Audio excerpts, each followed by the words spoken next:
சமூக மீடியா சொந்தங்களுக்கு வணக்கம். இன்றைய நாளிலும் மற்றொரு உலக செய்திகளின் ஒரே பார்வையோடு இணைந்திருக்கின்றோம். அந்த வகையிலே ஆபரேஷன் ஸ்லெட்ஜ் ஹேமர், ஈரானுக்கு எதிராக புதிய அதிரடி திட்டத்தில் அமெரிக்கா. அமெரிக்கர்களின் பொருளாதார வலியை விட அணுசக்தி தடுப்பே முக்கியம், அதிபர் டொனால்ட் ட்ரம்ப் அதிரடி. அமெரிக்காவின் பிடிவாதமே அமைதிக்கு தடை, ஈரான் வெளியுறவு அமைச்சர் அப்பாஸ் அராக்ஷி காட்டம். பெரும்பாலான ஏவுகணை ஏவுதளங்களுக்கான அணுகலை ஈரான் தக்க வைத்துள்ளது என அமெரிக்க உளவுத்துறை அறிக்கை. ஈரானுடனான போர் நிதி நெருக்கடியில் அமெரிக்க கடற்படை பயிற்சிகள் ரத்தாகும் அபாயம். பெய்ரூட்டை கைப்பற்ற கிஸ்புல்லா திட்டம், லெபனானில் அதிகரிக்கும் போர் பதற்றம். Fourth Monkey Connect. அமெரிக்கா மற்றும் ஈரான் இடையே தற்போது நிலவி வரும் போர் நிறுத்த ஒப்பந்தம் எந்த நேரத்திலும் முறியலாம் என்ற அச்சம் நிலவி வரும் சூழலில் தனது ராணுவ நடவடிக்கைக்கு ஆபரேஷன் ஸ்லெட்ஜ் ஹேமர் என பெயர் மாற்றம் செய்ய பென்டகன் ஆலோசித்து வருகிறது. ஈரானுக்கு எதிரான அமெரிக்காவின் ராணுவ நடவடிக்கைகளின் பெயர் மாற்றங்கள் அந்தந்த காலகட்டத்தின் தீவிரத்தை பிரதிபலிப்பதாக அமைந்துள்ளன. கடந்த ஆண்டு ஈரானில் அணுசக்தி நிலையங்கள் மீது அமெரிக்கா நடத்திய தாக்குதலின் போது இந்த பெயர் பயன்படுத்தப்பட்டது. இது தற்போது நடைமுறைகளில் உள்ள நடவடிக்கையின் பெயர். ஒருவேளை தற்போதுள்ள தற்காலிக போர் நிறுத்தம் தோல்வியடைந்து மோதல் அடுத்த கட்டத்திற்கு சென்றால் அந்த புதிய பெயர் பயன்படுத்தப்படும் என NBC நியூஸ் தெரிவித்துள்ளது.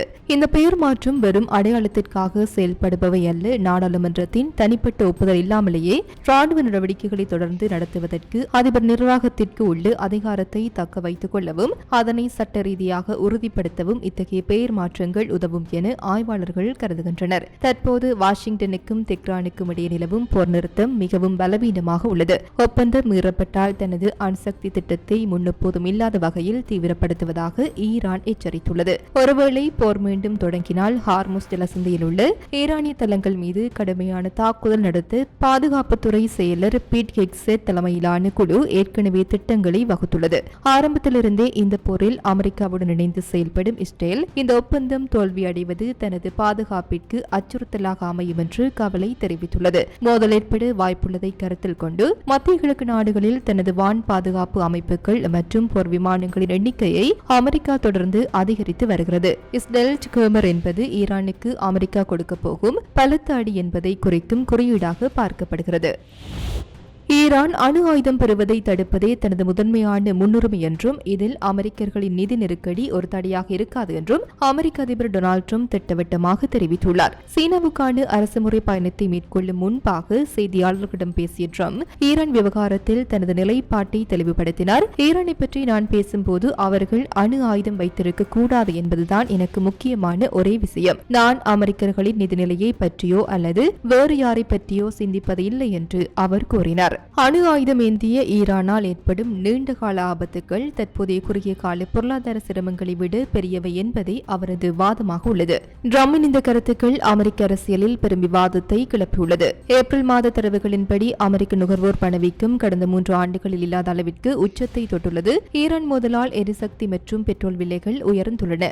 வரும் நவம்பர் மாதம் இடைத்தேர்தல் நடைபெறவுள்ள நிலையில் அதிகரித்து வரும் வாழ்க்கை செலவு வாக்காளர்கள் மத்தியில் அதிருப்தியை ஏற்படுத்தியுள்ளது. இதனால் குடியரசுக் கட்சியினர் பிரதிநிதிகள் சபையின் கட்டுப்பாட்டை இழக்க நேரிடும் என அஞ்சப்படுகிறது. இதுகுறித்து பேசிய தகவல் தொடர்பு இயக்குநர் ஸ்டீவன் சிங், ஈரான் அணு ஆயுதம் பெறுவது அனைத்து அமெரிக்கர்களுக்கும் அச்சுறுத்தல், எனவே அவர்களின் பாதுகாப்பை உறுதி செய்வதே அதிபரின் தலையாய பொறுப்பு என்றார். கடந்த கோடையில் அமெரிக்கா மற்றும் இஸ்ரேல் நடத்திய தாக்குதலால் ஈரானின் அணு ஆயுதம் தயாரிக்கும் காலம் 9 மாதங்கள் முதல் 1 வருடம் வரை தள்ளிப்போனதாக கணிக்கப்பட்டது. இருப்பினும் 2 மாத கால போருக்கு பிறகு ஈரானின் அணுசக்தி திட்டம் குறித்த உளவுத்துறை மதிப்பீடுகள் பெரிய மாற்றமின்றி அப்படி இருப்பதாக ஆய்வாளர்கள் சுட்டிக்காட்டுகின்றனர். தன் மீதான சர்வதேச அழுத்தங்களை மறுக்கும் ஈரான் தனது அணுசக்தி திட்டம் முற்றிலும் அமைதியான நோக்கங்களுக்காகவே என தொடர்ந்து கூறி வருகிறது. ஆனால் மேற்கத்திய நாடுகள் இதனை சந்தேக கண்ணுடனேயே பார்க்கின்றன.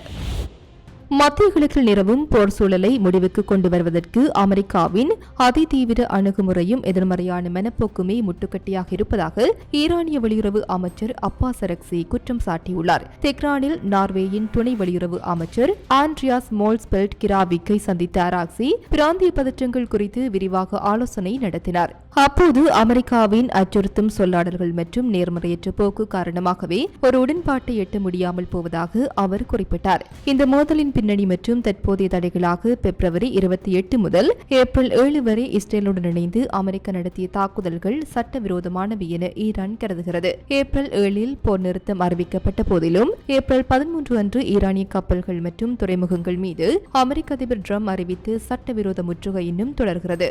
அமெரிக்காவின் முற்றுகைக்கு பதிலடியாக கார்மோஸ் ஜலசந்தியை ஈரான் மூடியுள்ளது. அமெரிக்கா முற்றுகையை முழுமையாக நீக்காதவரை பேச்சுவார்த்தைக்கு இடமில்லை என்பதில் தெஹ்ரான் உறுதியாக உள்ளது.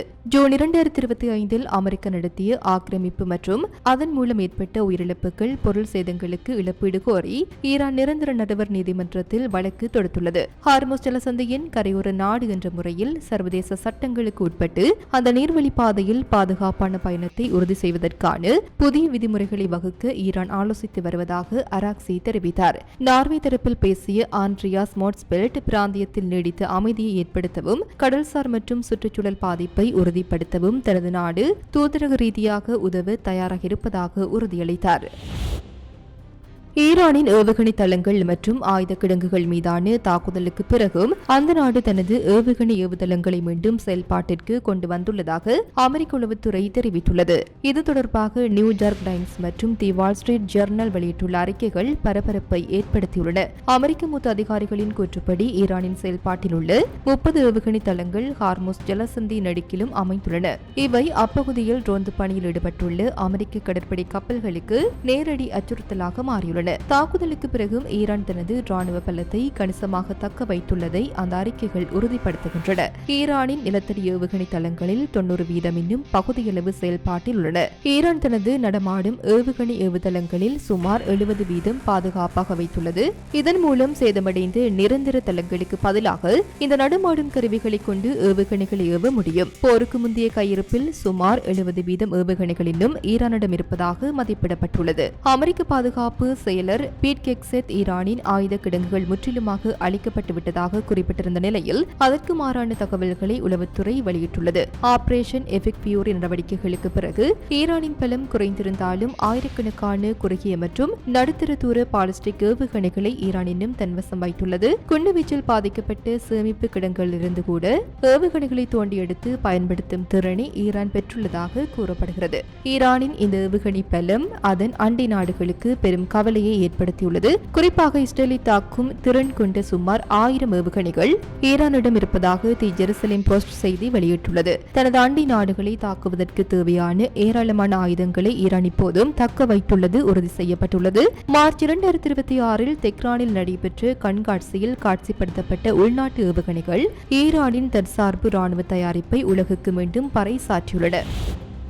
ஈரானுக்கு எதிரான போர் நடவடிக்கைகளுக்கான நிதியை அமெரிக்க காங்கிரஸ் ஜூலை மாதத்திற்குள் ஒதுக்கீடு செய்யாவிட்டால் கடற்படையின் முக்கிய பயிற்சிகள் மற்றும் செயல்பாடுகள் முடக்கப்படும் என்று அமெரிக்க கடற்படை தலைவர் அட்மிரல் டேரில் கார்டில் எச்சரித்துள்ளார். பிரதிநிதிகள் சபையின் பாதுகாப்பு துணைக்குழு முன்னிலையில் பேசிய அட்மிரல் டேரில் கார்டில் நிதி பற்றாக்குறை ஏற்பட்டால் எடுக்கப்பட வேண்டிய கடினமான முடிவுகள் குறித்து விளக்கினார். புதிய படைகளை உருவாக்குவதற்கான பயிற்சிகள் மற்றும் சான்றிதழ் வழங்கும் நிகழ்வுகள் குறைக்கப்படலாம். மத்திய கிழக்கில் அமெரிக்க படைகளின் அதீத செயல்பாடு வேகம் ஏற்கனவே உள்ள வளங்களை குறைத்து வருவதால் பயிற்சியாளர்களை குறைப்பதை தவிர வேறு வழியில்லை. பென்டகனின் தற்காலிக கணக்காய்வாளர் ஜூல்ஸ் ஜே ஹர்ட்ஸ் வெளியிட்ட தகவலின்படி ஈரானுடனான போரினால் அமெரிக்காவிற்கு இதுவரை எட்டப்பட்டுள்ள செலவுகள் மலைக்க வைக்கின்றன. நேற்று வரை சுமார் $29 பில்லியன் செலவாகியுள்ளது. இது ஏப்ரல் மாத கணிப்பை விட $4 பில்லியன் அதிகம். இதில் $24 பில்லியன் பயன்படுத்தப்பட்ட வெடிமருந்துகள் மற்றும் சேதமடைந்த அல்லது அளிக்கப்பட்ட போர் விமானங்களுக்காக செலவிடப்பட்டுள்ளது. 2027 பட்ஜெட் 2027 நிதியாண்டுக்காக பென்டகன் $1.5 டிரில்லியன் பட்ஜெட்டை கோரியுள்ளது. இருப்பினும் வெள்ளை மாளிகை இன்னும் ஈரானுடனான போருக்கென தனியாக எந்த நிதி ஒதுக்கீட்டு கோரிக்கையும் காங்கிரசுக்கு அனுப்பவில்லை. போர் நிறுத்தம் முடிவுக்கு வரும் பட்சத்தில் ஈரானுக்கு எதிரான ராணுவ நடவடிக்கைக்கு இஸ்லெட் ஹேமர் என மறுபெயரிட பென்டகன் ஆலோசித்து வருகிறது. இந்த பெயர் மாற்றம் சட்ட மற்றும் அரசியல் ரீதியாக முக்கியத்துவம் வாய்ந்ததாக கருதப்படுகிறது. நிதி ஒதுக்கீடு கிடைப்பதில் தாமதம் ஏற்பட்டால் அது அமெரிக்காவின் உலகளாவிய ராணுவ தயார் நிலையை பாதிக்கும் என்று பாதுகாப்பு ஆய்வாளர்கள் கவலை தெரிவித்துள்ளனர். லெபனானில் இஸ்ரேலிய ராணுவத்தின் தாக்குதல்கள் தீவிரமடைந்து வரும் நிலையில் அந்த நாட்டின் தலைநகரான பெய்ரூட்டை கைப்பற்ற கிஸ்புல்லா அமைப்பு ரகசிய திட்டம் தீட்டி வருவதாக பாதுகாப்பு வட்டார தகவல்கள் தெரிவிக்கின்றன. தெற்கு லெபனானில் இஸ்ரேலிய பாதுகாப்பு படைகள் மேற்கொண்டு வரும் தந்திரோபாய நகர்வுகள் மற்றும் பயங்கரவாத உள்கட்டமைப்பு அழிப்பு பணிகள் மிக வேகமாக நடைபெற்று வருவதாக இஸ்ரேலிய வடக்கு கடல் தளபதி மேஜர் ஜெனரல் ராபி மிலோ தெரிவித்துள்ளார். லெபனானை பிளவுபடுத்தி அதன் பெரும் நிலப்பரப்புகளை கையகப்படுத்த இஸ்ரேல் சதி திட்டம் தீட்டி வருவதாக கிஸ்புல்லா தலைமை உறுதியாக நம்புகிறது. இந்த சூழல் கிஸ்புல்லாவின் பொதுச் செயலாளர் நஜீம் காசின் மீது கடும் அழுத்தத்தை ஏற்படுத்தியுள்ளது. இதனால் அவர் தனது போர்ப்படைகளை பெய்ரூட், தெற்கு லெபனான் மற்றும் பெக்கா பள்ளத்தாக்கு என பல முனைகளில் பிரிக்க வேண்டிய கட்டாயத்திற்கு தள்ளப்பட்டுள்ளார். லெபனானுக்குள் மேற்கத்திய நாடுகளுடன் நல்லுறவை பேணுபவர்கள் மற்றும் இஸ்ரேலுடன் உறவை இயல்பாக்க விரும்புபவர்களுக்கு எதிராக கிஸ்புல்லா தனது நிலைப்பாட்டை தீவிரப்படுத்தியுள்ளது. குறிப்பாக லெபனான் ஜனாதிபதி, பிரதமர் மற்றும் நாடாளுமன்ற சபாநாயகர் ஆகியோரிடமிருந்து கிஸ்புல்லாவிற்கு எதிரான விமர்சனங்கள் எழுந்துள்ளன. இதனை முறியடிக்க பெய்ரூட் நகரை கைப்பற்றி அங்கிருக்கும் நடைமுறைவாத சக்திகளை வெளியேற்ற கிஸ்புல்லா ஒரு முறையான செயல் திட்டத்தை வகுத்துள்ளதாக தகவல்கள் வெளியாகியுள்ளன. ஒருபுறம் போர் நெருக்கடி நிலவினாலும் மறுபுறம் கிஸ்புல்லா கடும் நிதி நெருக்கடியை சந்தித்து வருகின்றது. ஈரான் அரசு லெபனானுக்கான நிதி பரிமாற்றத்தை பெருமளவில் குறைத்துள்ளது. கிஸ்புல்லாவின் வங்கிகள், எரிபொருள் நிலையங்கள் மற்றும் பொருளாதார சொத்துக்கள் மீது இஸ்ரேல் நடத்திய தாக்குதல்கள் அந்த அமைப்பை முடக்கியுள்ளன. போரினால் இடம்பெயர்ந்த நூறாயிரக்கணக்கான லெபனான் பொதுமக்களுக்கு தேவையான அடிப்படை வசதிகளை செய்து கொடுக்க முடியாமல் அந்த அமைப்பு திணறி வருகிறது. இஸ்ரேலிய பாதுகாப்பு படைகள் தனது தாக்குதல்களை தீவிரப்படுத்தும் பட்சத்தில் கிஸ்புல்லா தலைமை மீதான அழுத்தம் இன்னும் அதிகரிக்கும் என எதிர்பார்க்கப்படுகிறது. இது மத்திய கிழக்கில் மேலும் ஒரு பெரிய உள்நாட்டு போருக்கோ அல்லது ஆட்சி மாற்றத்திற்கோ வழிவகுக்கலாம் என அஞ்சப்படுகிறது. இத்துடன் குறித்த காணொளி நிறைவு பெறுகின்றது. இது தொடர்பிலான உங்களுடைய கருத்துக்களை கமெண்ட் வாயிலாக தெரிவிக்கலாம். இது போன்ற பல செய்திகளை தெரிந்து கொள்ள நம்முடைய சமூக மீடியா யூடியூப் சேனலை சப்ஸ்கிரைப் செய்து அருகிலுள்ள பெல் பட்டனை கிளிக் செய்யுங்கள். மேலும் செய்திகளை உடனுக்குடன் தெரிந்து கொள்ள சமூகமீடியா.com என்ற இணையதளத்தின் வாயிலாக எங்களுடன் இணைந்திருங்கள்.